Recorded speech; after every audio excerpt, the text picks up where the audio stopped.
Soal 81. Di sebuah daerah bernama Miau Miau, ini daerah kucing ya, terjadi gempa bumi yang mengakibatkan kerusakan besar pada bangunan dan infrastruktur. Melihat dampak yang ditimbulkan, seorang relawan bernama Atta ingin mengambil langkah yang tepat untuk membantu korban.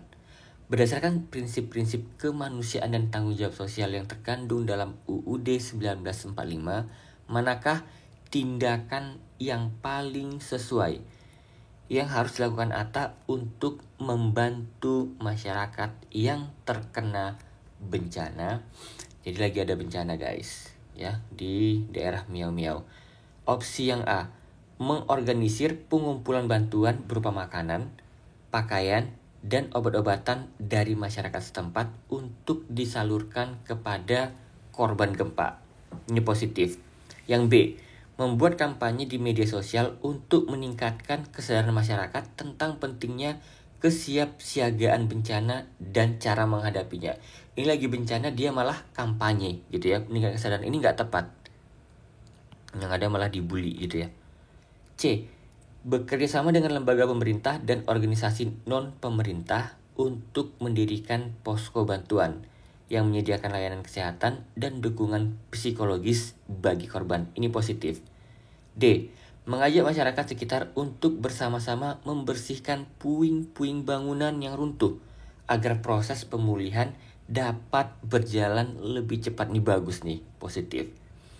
Yang E, mengadakan seminar tentang manajemen risiko bencana untuk mendidik masyarakat tentang langkah-langkah yang harus diambil sebelum dan sesudah bencana. Bayangkan guys, orang-orang lagi kesusahan ya, ada yang lagi nangis, terus kemudian mau ngadain seminar, ini nggak mungkin. Jadi yang sangat memungkinkan adalah yang A, C, dan D. Nah, sekarang kita mencari mana nih yang paling tepat nih untuk membantu masyarakat. Coba kita lihat. Yang A, mengorganisir pengumpulan. Oke, yang C, bekerja sama. Yang D, mengajak masyarakat. Yang A ini mengorganisir pengumpulan bantuan. Ini tuh langkah yang baik ya. Tapi dia tuh sendirian guys, ya. Dan gak ada yang namanya kolaborasi, gak ada dukungan dari masyarakat. Dia gak ada minta organisasi. Ini kan gak dijelaskan ya.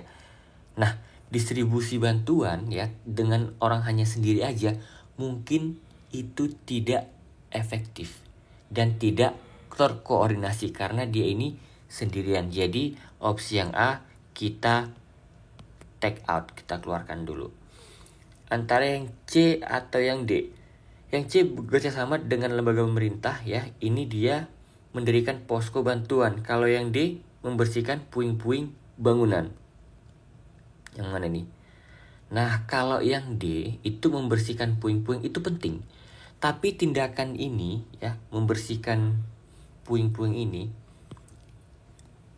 nih bukan yang pertama kali dibutuhkan oleh masyarakat saat ini ya, yang korban tadi ya. Kenapa? Karena dia tidak mencakup kesehatan dan psikologis yang dibutuhkan oleh korban bencana. Kalau dia yang C, ya itu dia mendirikan posko bantuan untuk apa? Layanan kesehatan. Ada yang luka-luka kan gitu ya. Terus kemudian psikologis. Nah, di sini yang opsi C itu dia lebih inklusif kalau dibilang ya, istilahnya. Lebih inklusif itu lebih menyeluruh, dapat semua. Jadi kesehatannya ada, kemudian secara emosional, secara psikologis korbannya dapat. Jadi jawabannya adalah yang C. Soal 82. Hubungan luar negeri Indonesia berdasarkan UUD 1945 harus dijalankan dengan prinsip kemerdekaan, perdamaian abadi, dan keadilan sosial. Dalam menjalankan diplomasi internasional, Indonesia sering berperan sebagai mediator dalam berbagai konflik internasional. Berdasarkan prinsip-prinsip yang terkandung dalam UUD 1945, manakah kebijakan luar negeri berikut yang paling mencerminkan peran Indonesia dalam menjaga perdamaian dunia? Opsi yang A, mendorong pembentukan forum diplomatik yang melibatkan negara-negara berkembang untuk memperjuangkan kepentingan bersama di tingkat internasional. melalui kerjasama yang lebih erat dan saling menguntungkan. Ini positif. B. Mengirimkan pasukan perdamaian ke negara-negara yang sedang mengalami konflik bersenjata di bawah mandat Perserikatan Bangsa-Bangsa atau PBB untuk membantu menjaga stabilitas dan keamanan. Positif juga nih. C. Memperkuat kerjasama regional dalam organisasi seperti ASEAN untuk mencegah terjadinya konflik di kawasan Asia Tenggara melalui mekanisme diplomasi dan dialog. Positif. Yang D. Mengusulkan solusi diplomatik dalam forum internasional untuk menyelesaikan konflik antar negara dengan menekankan pentingnya mediasi, ya, berunding dan perundingan damai. Ini positif juga teman-teman. E. Menjalin hubungan ekonomi dan pertahanan dengan negara-negara maju untuk meningkatkan posisi strategis Indonesia dalam peta geopolitik dunia. Yang mana nih kira-kira jawabannya teman-teman? Coba kita lihat tadi yang E. Menjaga ekonomi, ya, dan pertahanan. Ini fokusnya lebih kepada kepentingan Indonesia itu sendiri, ya, dalam memperkuat geopolitiknya. Ini penting, tapi ini nggak langsung mencerminkan perannya Indonesia itu apa sih? Apa sih yang dilakukan Indonesia untuk menjaga perdamaian dunia? Itu harusnya orientasinya pada upaya yang konkret, kan gitu ya, dalam menyelesaikannya. Ini hanya menjalin hubungan aja, ini enggak. Yang E kita take out, kita keluarkan. Nah, kemudian yang D, ya, yang D ini mengusulkan solusi. Ini penting, ya, dalam konteks hubungan internasional. Tapi ini lebih kaitannya apa teman-teman? Mengusulkan di sini memberikan masukan. Ya, ini lebih kepada ngasih masukan dalam diskusi daripada tindakan nyata apa yang bisa dilakukan. Ya, sementara solusi diplomatik itu penting. Jadi apa yang harus dilakukan? Ini hanya usulan aja. Yang D kita coret. Kemudian yang C, memperkuat kerjasama. Ini bagus ya. Yang C ini bagus untuk memperkuat, tapi ini bukanlah solusi untuk mencegah konflik secara langsung. Tapi ini lebih kepada secara nggak langsung, ya, secara nggak langsung. Dan memperkuat ini butuh waktu yang sangat lama dan belum tentu cocok, kan begitu ya teman-teman. Kita take out. Nah, kemudian yang A, mendorong pembentukan forum diplomatik. Ini sama aja teman-teman, ya, diskusi lagi. Yang A enggak, tapi coba kita lihat yang B. Yang B di sini dia Indonesia langsung kirim pasukan perdamaian ke daerah konflik bersenjata seperti kita ketahui di Timur Tengah misalnya, ya, di Lebanon, ya, di Palestina, di Yaman, juga yang ke daerah Afrika Utara seperti Maroko gitu ya, seperti Aljazair, itu langsung. Jadi yang mencerminkan perannya itu apa? Langsung kirim pasukan, ya, ke daerah berkonflik. Jawabannya adalah yang B. Soal 83. Seorang pemuda bernama Labubu baru saja lulus dari Universitas Meong-Meong. Lucu nih nama universitasnya. Namun hingga 6 bulan kemudian ia masih belum mendapatkan pekerjaan. Merasa prihatin dengan kondisi tersebut, komunitas tempat tinggalnya si Labubu tadi memutuskan untuk melakukan inisiatif bersama agar Labubu dan penganggur lainnya dapat memperoleh peluang yang lebih baik. Berdasarkan prinsip keadilan sosial yang terkandung dalam UUD 1945, langkah apa yang paling tepat untuk diambil oleh komunitas dalam mendukung Labubu dan pengangguran lainnya? Pilihan yang A, mendirikan program pelatihan keterampilan yang menyediakan kursus bagi penganggur untuk meningkatkan kompetensi dan kesiapan mereka menghadapi dunia kerja. B, mengorganisir bursa kerja lokal. Bursa kerja itu tempat mempertemukan pekerja, ya, dengan pencari kerja. Istilah gampangnya sekarang itu event gitu ya, event-event untuk cari kerja, ya, loker yang menghubungkan perusahaan dengan pencari kerja sehingga penganggur dapat langsung berinteraksi dengan calon pemberi kerja. Ini bagus nih, dari A yang B juga positif. C. Membentuk kelompok diskusi dan mentoring yang melibatkan para profesional untuk memberikan wawasan dan pengalaman kepada penganggur mengenai cara mencari pekerjaan dan mengembangkan karir. Positif juga nih. Yang D. Menginisiasi program kewirausahaan yang memberikan bantuan modal, langsung dikasih modal dan bimbingan kepada penganggur yang ingin memulai usaha sendiri. Nah, ini positif juga ini teman-teman. Yang E. Bekerjasama dengan pemerintah untuk menyediakan informasi tentang lowongan pekerjaan dan program-program dukungan bagi penganggur di komunitas. Ini positif semua nih, dari A, B, C, D, dan E. Kita harus cari teman-teman mana yang paling tepat. Kalau yang A tadi mendirikan program, dia langsung ada pelatihan keterampilan. Kalau yang B mengorganisir ya event-event tentang lowongan pekerjaan. C. Membentuk kelompok diskusi dan mentoring. Yang D. Menginisiasi program kewirausahaan yang memberikan modal dan bimbingan. Yang E. Bekerja sama dengan pemerintah untuk menyediakan informasi. Oke, kita bahas teman-teman. Kalau yang E, bagaimana menurut teman-teman? Kerjasama dengan pemerintah itu penting, tapi informasi doang itu tanpa pelatihan atau keterampilan itu nggak akan cukup untuk membantu si labubu tadi dan pengangguran lainnya. Ini kalau dibilang poinnya paling rendah. Kita coba yang D. Menginisiasi program kewirausahaan biar jadi pengusaha nih, yang memberikan bantuan modal dan bimbingan kepada penganggur yang ingin memulai usahanya. Program ini sangat membantu, ini keren. Tapi kita perlu ketahui teman-teman, labubu ya, dan 1, 2, belasan, puluhan, ratusan, bahkan ribuan ya, banyak pengangguran di Indonesia. Itu tidak semua pengangguran ya itu siap untuk menjadi pengusaha. Gak semua orang siap untuk memulai usaha sendiri. Mereka juga perlu apa? Pekerjaan yang stabil. Kan gitu ya, oh semuanya langsung jadi pengusaha, siapa yang mau kerja? Dan tidak semua orang punya passion, punya leadership, punya keterampilan, skill untuk menjadi pengusaha. Nah, ini kita take out dulu. Yang C, membentuk kelompok diskusi dan mentoring yang melibatkan profesional untuk memberikan wawasan dan pengetahuan. Ini bermanfaat banget nih teman-teman ya.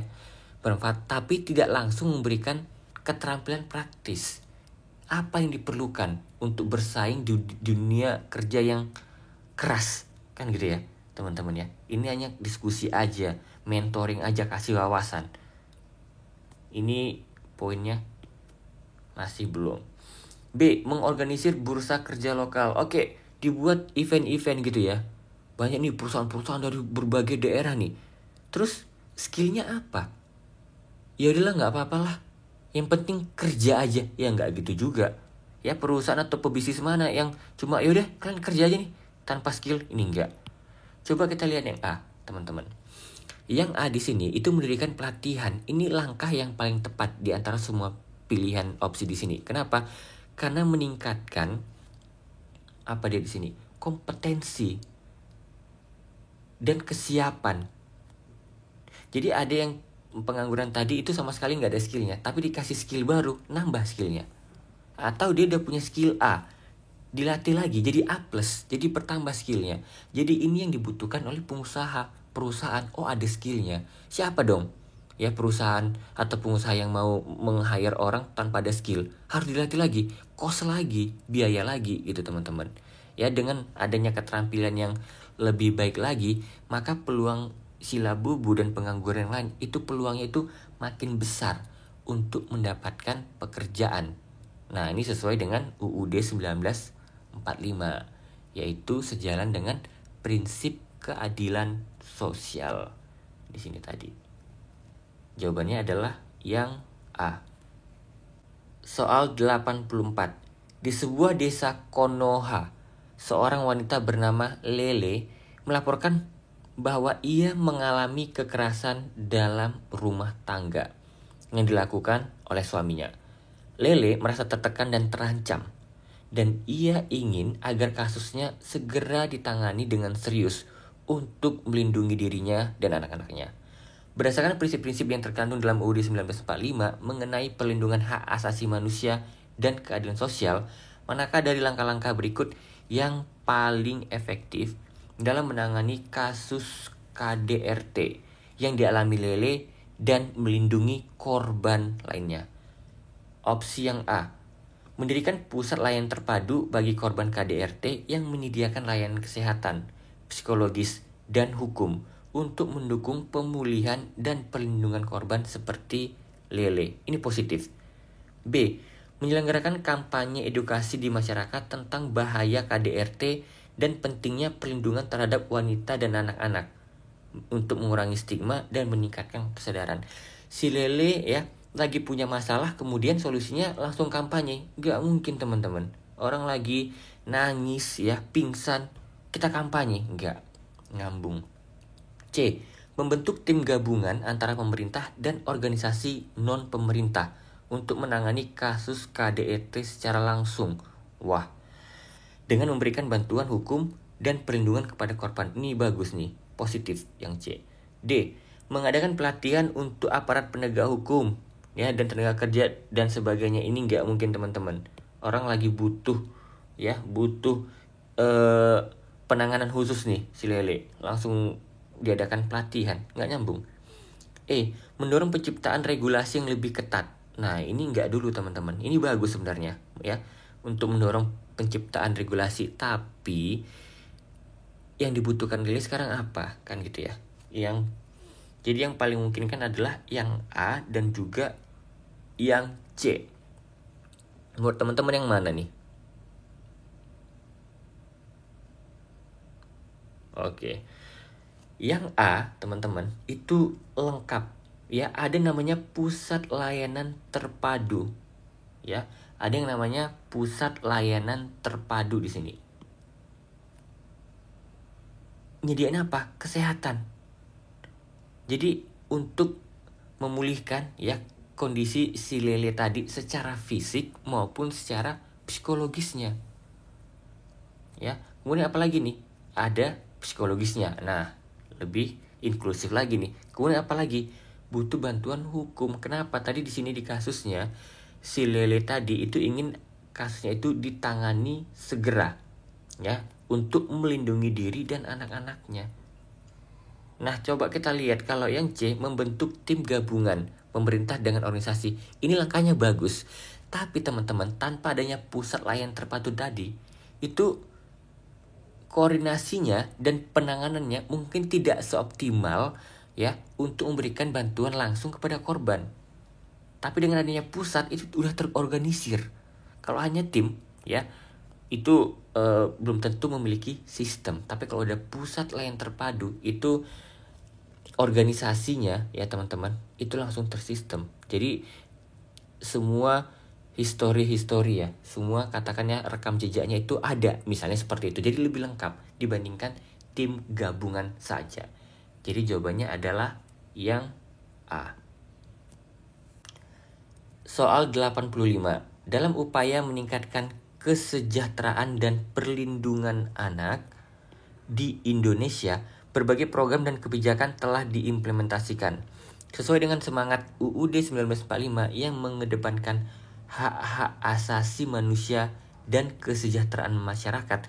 Manakah dari inisiatif berikut yang paling efektif dalam mendukung pertumbuhan plus perkembangan anak-anak di Indonesia? Opsi yang A, mendirikan pusat layanan terpadu yang menyediakan pendidikan, kesehatan, dan layanan psikologis untuk anak-anak agar mereka dapat tumbuh dalam lingkungan yang sehat dan mendukung positif. B, mengembangkan program beasiswa untuk anak-anak dari keluarga kurang mampu sehingga mereka memiliki kesempatan untuk mendapatkan pendidikan yang lebih baik dan setara dengan anak-anak lainnya. Ini bagus nih, positif.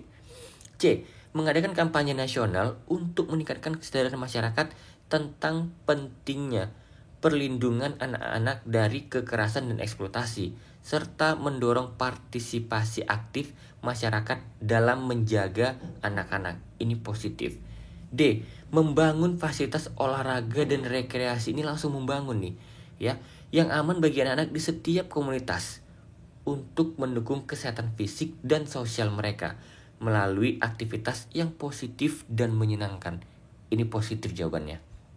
Yang E, melaksanakan program kesehatan dan gizi yang komprehensif untuk memastikan anak-anak mendapatkan asupan gizi yang cukup sehingga mereka dapat tumbuh dengan optimal secara fisik maupun mental. Ini positif semua. Teman-teman, kita harus cari nih mana yang agak berbeda. Kalau dilihat itu yang C tadi ya. Itu yang C, itu ada mengadakan kampanye nasional. Kampanye nasional ini bagus ya. Ini bagus kenapa? Karena dia melibatkan masyarakat. Tapi ini lebih kepada edukatif. Ya, edukasinya aja, gak ada memberikan langsung layanan konkretnya apa ke anak-anak. Ini lebih kepada edukasi aja, konkretnya gak ada. Jadi kita take out, kita keluarkan dulu teman-teman yang C. Terus kemudian yang mana lagi? Kita coba lihat yang D, membangun fasilitas olahraga dan rekreasi ya, sehingga mendukung kesehatan fisik dan sosial mereka. Ini penting ya, dan ini bagus untuk membangun kesehatan secara fisik ya, dan juga sosial. Tapi diingat teman-teman, ini tidak mencakup aspek pendidikan. Pendidikannya nggak ada di sini. Padahal kalau di soal ya tadi ini pertumbuhan dan perkembangan anak-anak. Nah kalau yang di pilihan D ini hanya fisik dan sosial, tidak ada aspek pendidikan maupun kesehatan mental. Apalagi kesehatan mental itu sangat penting untuk perkembangan anak-anak. Ini kita keluarkan teman-teman ya, opsi yang D. Kalau yang E, ini penting ya teman-teman, yang E ini penting banget untuk program kesehatan dan gizi. Nah lagi-lagi ini hanya membahas tentang kesehatan aja, tidak ada dibahas tentang aspek ya pendidikan maupun layanan yang lainnya. Kita coba yang B, kasih beasiswa langsung ke anak-anak kurang mampu. Ini benar-benar konkret banget ya. Tapi ini inisiatifnya teman-teman yang memberikan program beasiswa ini ke keluarga yang kurang mampu, ini hanya fokus kepada pendidikan aja, kesejahteraannya ya, kesehatannya. Kalau dikasih beasiswa tapi dia nggak sehat, sakit-sakitan misalnya, nggak datang ke sekolah, apa gunanya? Jadi kita take out. Coba kita lihat ya, mendirikan pusat layanan terpadu. Oke, terus apa gunanya? Apa aja yang ada di situ? Dia ada pendidikan teman-teman, kesehatan juga ada, dan layanan psikologis untuk menjaga mental health anak-anak. Jadi mencakup keseluruhan, istilahnya apa? Inklusif, agar anak-anak tadi dapat tumbuh dalam lingkungan yang sehat dan mendukung. Jadi opsi A yang paling tepat, paling efektif di soal ini. Soal 86. Dalam era digital yang terus berkembang, teknologi informasi atau TI memainkan peran penting dalam pembangunan nasional. Sesuai dengan semangat UUD 1945 yang mendorong kemajuan dan kesejahteraan rakyat, manakah dari kebijakan teknologi berikut yang paling efektif dalam mendukung pemerataan akses informasi sekaligus meningkatkan kualitas hidup masyarakat?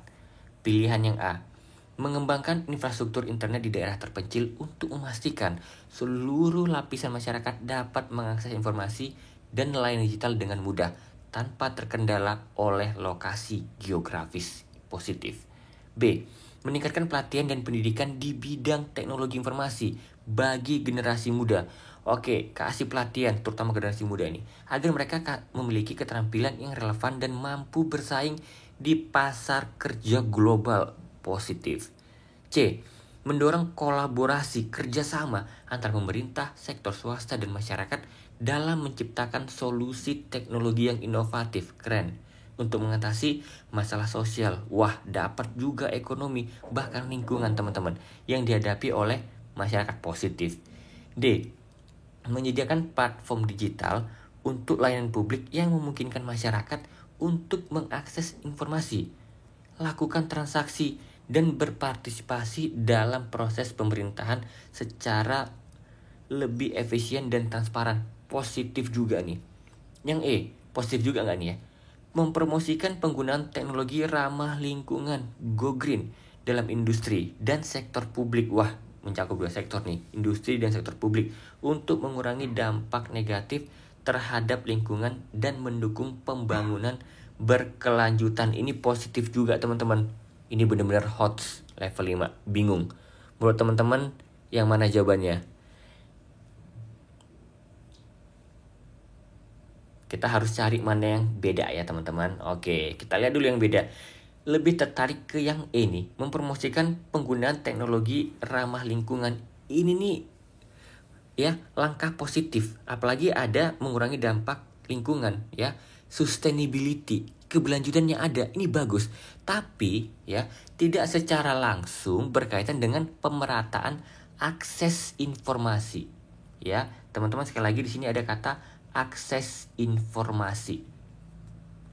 Nah, itu dia. Jadi tidak secara langsung ada kaitan dengan pemerataan akses informasi dan kualitas hidup masyarakat. Kan gitu ya teman-teman. Ini kita take out dulu. Ya, pilihan yang E. Terus kemudian coba kita lihat nih, yang A tadi teman-teman. Mengembangkan infrastruktur internet di daerah terpencil. Ini bagus, tapi ini hanya langkah awal aja. Dikasih infrastruktur internet, misalnya apa? Katakan tempatnya tuh kurang memadai, dibangun tempatnya, kemudian dikasih komputer, dikasih laptop, dikasih akses lagi wifi misalnya, udah. Jadi masyarakat ngapain? Akses internet doang. Meningkat nggak kualitas hidupnya? Belum tentu. Iya kalau mereka gunakan untuk cari informasi kerja atau nambah ilmu dari situ. Kalau yang lain itu hanya ngasih fasilitasnya doang. Jadi masih kurang teman-teman. Oke. Coba kita lihat yang B. Ya. Yang B, meningkatkan pelatihan dan kerjasama dan pendidikan di bidang teknologi apalagi ke generasi muda. Ini bagus, ini sangat penting. Tapi ini merupakan langkah jangka panjang. Lama. Ya, lama teman-teman untuk memberikan skill pendidikan itu lama. Untuk pengembangan keterampilan apalagi generasi muda. Ini bukanlah solusi langsung untuk pemerataan akses. Ya. Yang C, mendorong kolaborasi antara pemerintah, sektor swasta, dan masyarakat. Nah, ini penting. Ada tapinya lagi, coba kita lihat nih. Pendekatannya ini strategis, bukan praktis. Maksudnya apa bang? Lebih kepada, strateginya apa nih? Yang dibutuhkan tuh praktisnya langsung. Ke lapangannya apa? Konkretnya, nyatanya. Ini mendorong doang. Contoh mendorongnya apa? Nggak dikasih tahu. Kan gitu ya. Ini masih informasi aja, belum ada. Nah, tinggal yang D. Coba kita lihat. Menyediakan platform digital. Nah, dari platform digital ini teman-teman kita lihat.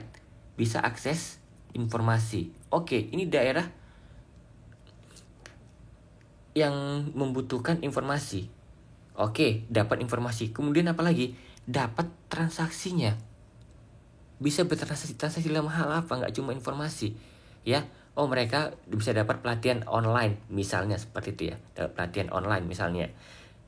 Kemudian mereka dapatkan sertifikat juga bisa. Kemudian apa lagi teman-teman? Mencari lapangan pekerjaan langsung terkoneksi. Kemudian apa lagi? Nggak cuma itu. Bisa langsung berpartisipasi dalam proses pemerintahan. Jadi benar-benar ini inklusif ya, keseluruhan. Bisa akses informasi, bisa melakukan transaksi, kemudian langsung berpartisipasi, ikut terlibat dalam proses pemerintahan. Kan gitu ya. Dan contohnya lagi teman-teman, platform digital ini untuk pelayanan publik ini bukan cuma akses internet, bukan kayak warnet gitu loh, warung internet, enggak. Tapi apa di sini teman-teman tambahannya? Ini contohnya adalah salah satunya mall pelayanan publik. Ini di beberapa daerah di Indonesia ini ada.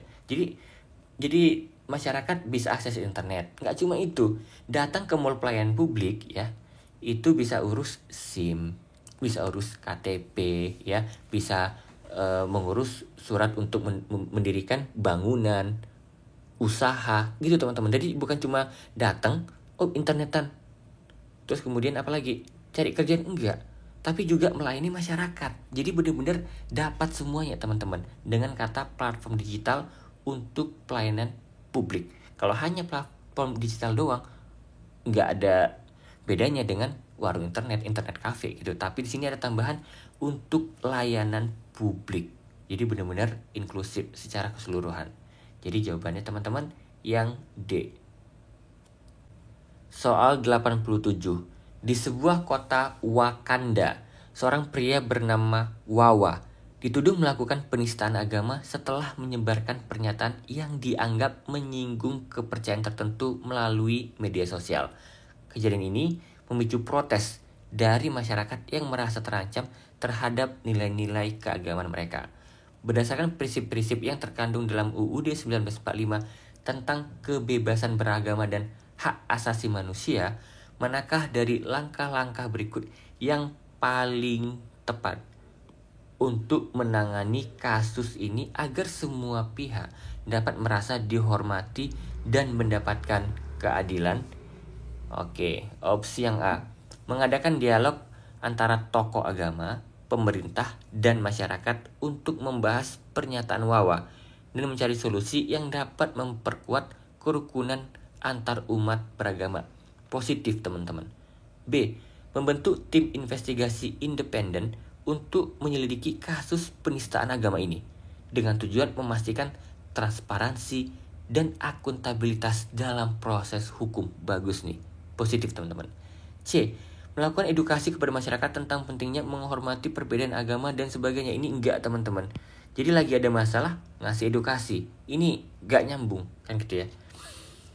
D, mendorong penyelesaian konflik melalui mediasi, ya, yang melibatkan pihak-pihak terkait untuk menemukan kesepakatan yang saling menguntungkan dan menjaga stabilitas sosial. Ini bagus teman-teman, tapi hanya mendorong aja dan hanya secara mediasi ini masih kurang kuat ya teman-teman.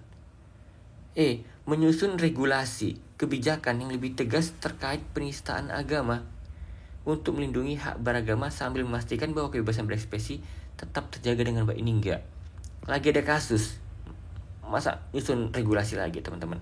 Jadi yang langsung ya, yang konkret itu yang A, mengadakan dialog, dan B, membentuk tim investigasi independen. Nah, jadi tinggal pilihan A dan yang B. Menurut teman-teman yang mana nih? Nah, coba kita lihat teman-teman ya. Ini lagi ada masalah ya. Terus kemudian membentuk tim investigasi independen untuk menyelidiki kasus penistaan agama ini. Butuh berapa lama lagi? Kan gitu ya. Ini bagus. Tapi ini tuh tidak langsung mengatasi ketegangan yang ada. Kan ini kan lagi viral, lagi tegang nih, lagi baku hantam, mau bacok-bacokan misalnya seperti itu ya. Yang dibutuhkan apa? Pertama kali penanganannya, dialog dulu teman-teman. Dialog ya antara tokoh agama, pemerintah, dan masyarakat. Duduk bareng ya, diskusi ya. Ini akan ada suatu kesempatan, peluang untuk memahami POV, point of view, perspektif satu sama lain dan menemukan solusi mana nih ya untuk kasus si Wawa tadi. Nah, jadi inilah yang pertama kali diperlukan teman-teman, dialog. Dan setelah dialog mungkin apa? Membentuk tim investigasi independen tadi. Jadi mana yang paling tepat untuk menangani kasus ini? Dialog dulu teman-teman. Jawabannya adalah yang A. Soal 88. Seorang pria bernama Doraemon sering terlihat berbicara sendiri dan tampak kurang berinteraksi dengan orang-orang di sekitarnya. Masyarakat mulai merasa khawatir dan menganggap Doraemon memiliki masalah kejiwaan. Untuk mengatasi stigma negatif dan memastikan kesejahteraan Doraemon serta orang lain yang mungkin mengalami masalah serupa, langkah apa yang sebaiknya diambil oleh masyarakat?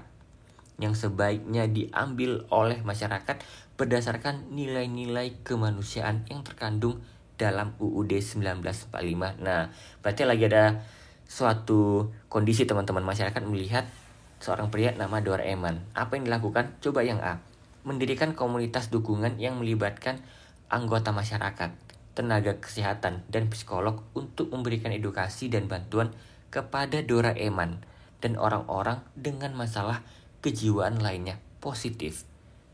B, mengadakan seminar dan lokakarya tentang kesehatan mental untuk meningkatkan pemahaman ya mengenai gangguan jiwa serta memberikan dukungan kepada orang-orang yang membutuhkannya. Gimana menurut teman-teman? Bagus ya, ini memberikan seminar, tapi bayangkan kita memberikan seminar kepada orang-orang yang mengalami masalah kejiwaan. Gak mungkin teman-teman ya. C. Menjalin kerjasama dengan lembaga kesehatan mental untuk menyediakan akses pelayanan kesehatan yang lebih baik bagi orang dengan gangguan jiwa atau ODGJ agar mereka mendapatkan perawatan dan dukungan yang tepat. Ini positif. D.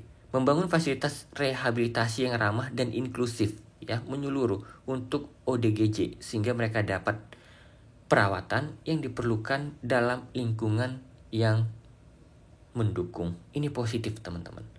E. Mengadvokasi ya, memberikan informasi, mengkampanyekan perubahan kebijakan pemerintah untuk meningkatkan perhatian terhadap isu kesehatan mental dan mempromosikan hak-hak ODGJ dalam masyarakat. Ini bukan ini yang dibutuhkan saat ini secara langsung. Ini benar-benar membingungkan teman-teman. Yang A, C, atau yang D ya menurut teman-teman?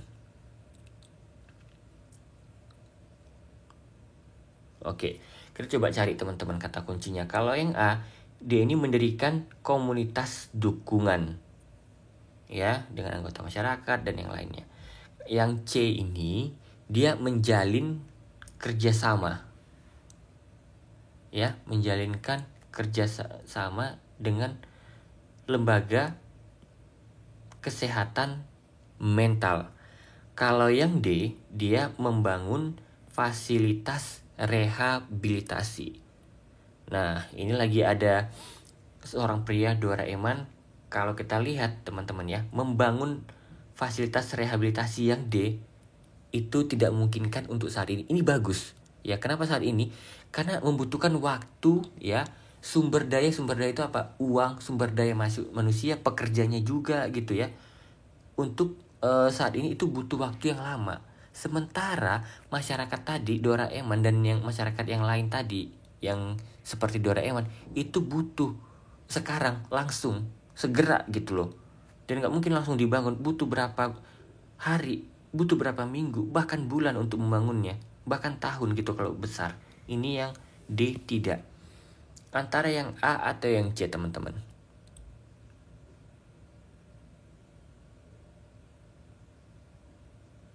Oke, yang A mendirikan komunitas dukungan, yang C menjalin kerjasama.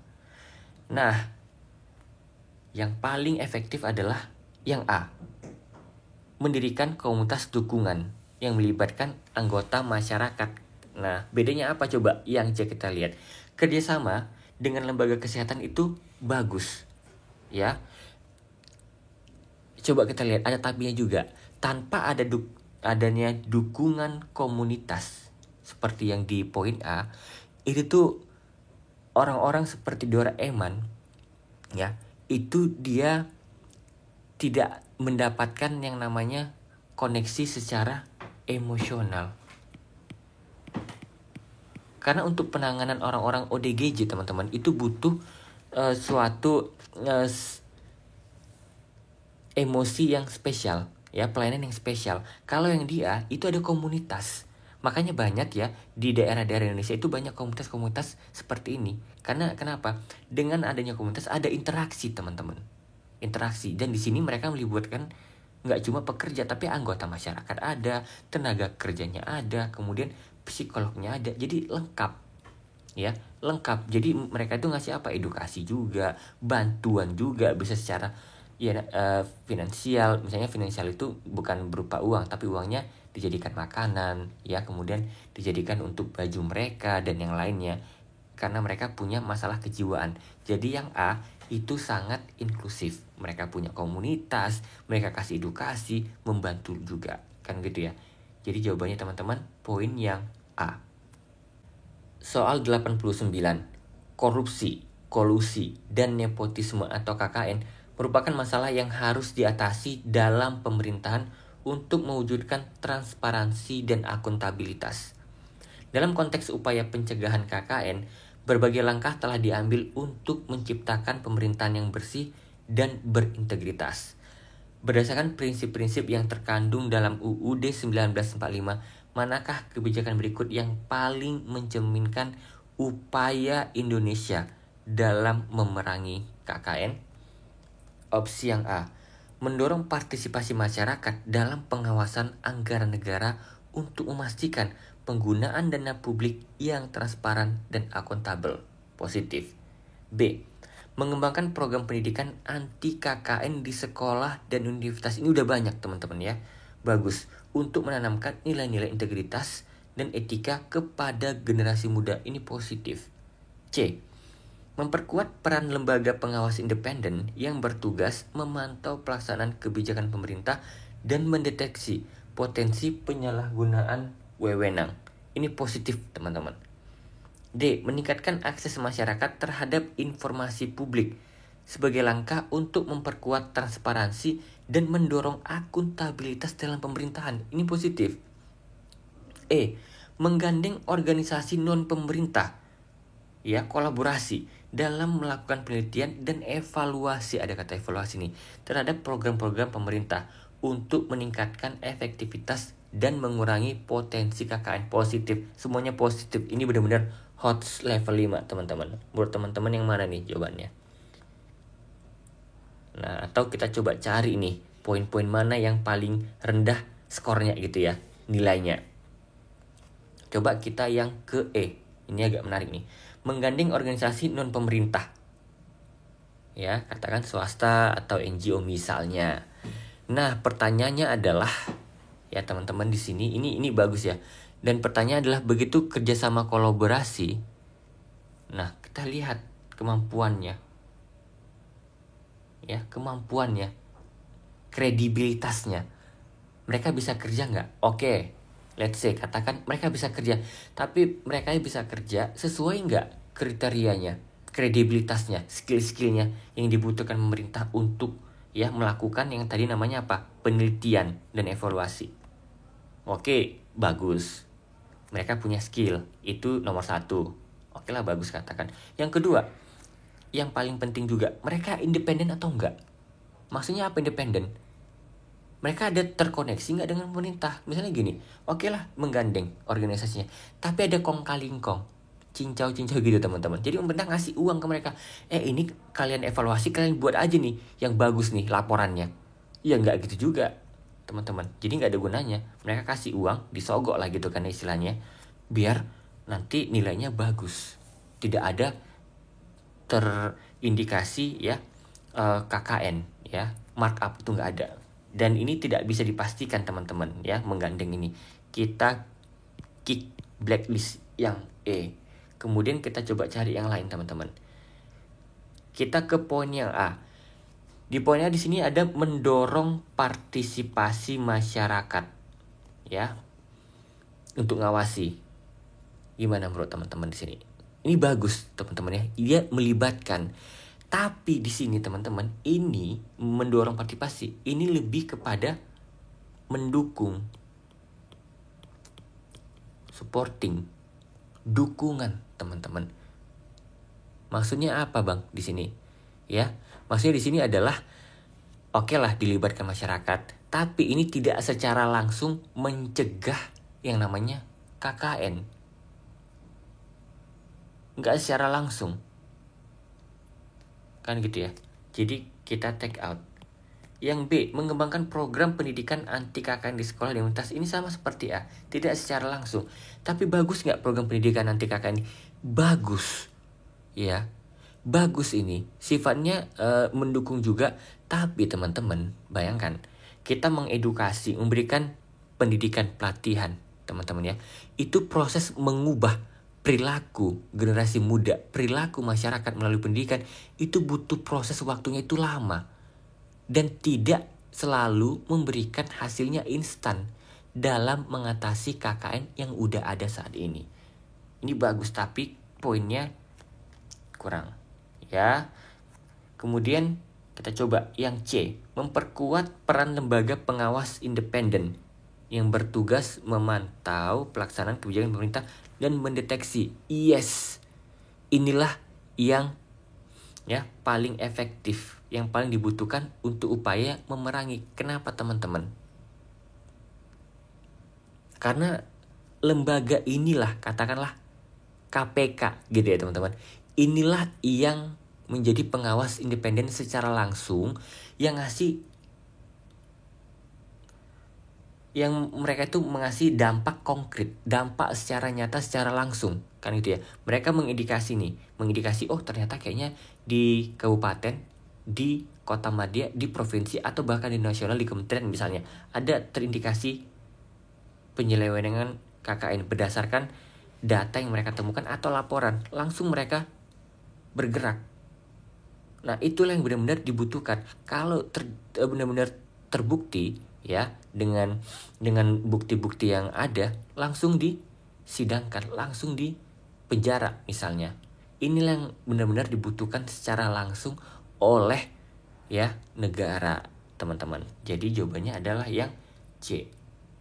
Coba kita lihat yang D, meningkatkan akses masyarakat terhadap informasi publik. Ini sama dengan yang A tadi, dukungan aja gitu ya.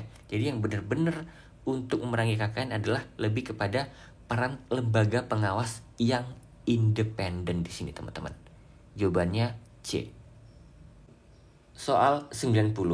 Seorang jurnalis bernama Mimi bekerja di sebuah media massa yang memiliki misi untuk menyebarkan informasi yang akurat dan berimbang kepada masyarakat. Suatu ketika, ia menemukan adanya kasus korupsi. Wow. Di instansi pemerintah setempat yang merugikan banyak warga. Berdasarkan prinsip-prinsip yang terkandung dalam UUD 1945 mengenai kebebasan berpendapat dan hak atas informasi, langkah apa yang paling tepat untuk diambil oleh Mimi dalam menyikapi temuan tersebut? Ada kasus korupsi nih. Baiknya apa nih lakukan Mimi? Apakah yang A, teman-teman, menyusun laporan investigasi mendalam tentang kasus korupsi tersebut, lengkap dengan fakta dan data dukungan, untuk diterbitkan di media tempatnya bekerja? Bagus, positif. B, menggandeng organisasi non-pemerintah atau NGO untuk menyebarluaskan informasi tentang kasus tersebut agar lebih banyak orang yang tahu dan terlibat dalam mendorong perubahan. Langsung kita blacklist enggak. Loh, kenapa bang? Ya, dia menemukan adanya kasus korupsi. Ya, belum ini teman-teman, belum ada ini siapa, ini tentang apa, anggaran yang digunakan berapa, kemudian anggaran yang digunakan itu yang benar-benar digunakan mana, kemudian yang dikorupsi dari anggaran yang digunakan itu berapa. Belum teman-teman, ini langsung menyebarluaskan aja, jadi nggak mungkin. C, mengadakan forum diskusi publik yang melibatkan berbagai pihak termasuk masyarakat dan pejabat untuk membahas masalah korupsi dan mencari solusi bersama. Ini nggak mungkin teman-teman. Ada kasus korupsi, yuk kita duduk bareng yuk, kita bahas. Nggak mungkin banget. C. D, membuat video dokumenter tentang kasus korupsi tersebut untuk ditayangkan di berbagai platform media sosial dengan harapan menjangkau audiens yang lebih luas. Gimana menurut teman-teman? Ya, kita tahu video itu bisa menjangkau banyak orang, reach-nya, views-nya. Tapi teman-teman, kita harus paham ya, kalau laporan media tertulis, ya di sini kita buat ya teman-temannya, laporan di media tertulis. Nah, media tertulis di media massa itu memberikan kredibilitas dan kedalaman yang lebih baik lagi. Berarti lebih baik media massa tertulis dong bang daripada video. Tergantung perspektifnya teman-teman. Di sini apa? Ini Mimi kan lagi ada mengindikasikan kasus korupsi di sini. Masa dia langsung buat video? Yang dia wawancara siapa? Kan gitu teman-teman. Dia langsung nulis, itu enggak mungkin teman-teman. Opsi untuk ini tidak mungkin. E, mengedukasi masyarakat tentang pentingnya transparansi dan akuntabilitas dalam pemerintahan melalui artikel-artikel di media yang bagus mengedukasi, tapi ini nggak nyambung teman-teman. Lagi ada kasus korupsi kemudian mengedukasi, ini nggak nyambung banget. Opsi yang A, tinggal, kan begitu ya. Berarti jawabannya yang A. Coba kita lihat teman-teman. Ada kasus korupsi, benar nggak? Dia langsung menyusun laporan investigasi mendalam tentang kasus korupsi. Nah, dia ngapain lagi? Lengkap dengan fakta. dia telusuri lagi, ada lagi data pendukungnya. Jadi benar-benar detail teman-teman untuk diterbitkan di media tempatnya bekerja. Bayangkan kalau investigasinya tidak mendalam, ya, diterbitkan, yang bisa keok itu kaos, yang bisa kaca itu siapa? Mimi. Dan tempat kerjanya. Bahkan siapa? Redakturnya, editor in chiefnya juga. Jadi orang yang kerja di situ juga berpengaruh dong. Ini media apaan sih? Abal-abal nih, kaleng-kaleng nih. Nggak menyeluruh, nggak komplit gitu loh teman-teman. Jadi jawaban yang paling tepat adalah yang A. Nah, sekarang ini PR untuk teman-teman kerjakan. Dalam UUD 1945, negara memiliki kewajiban untuk mengelola keuangan negara secara transparan dan akuntabel.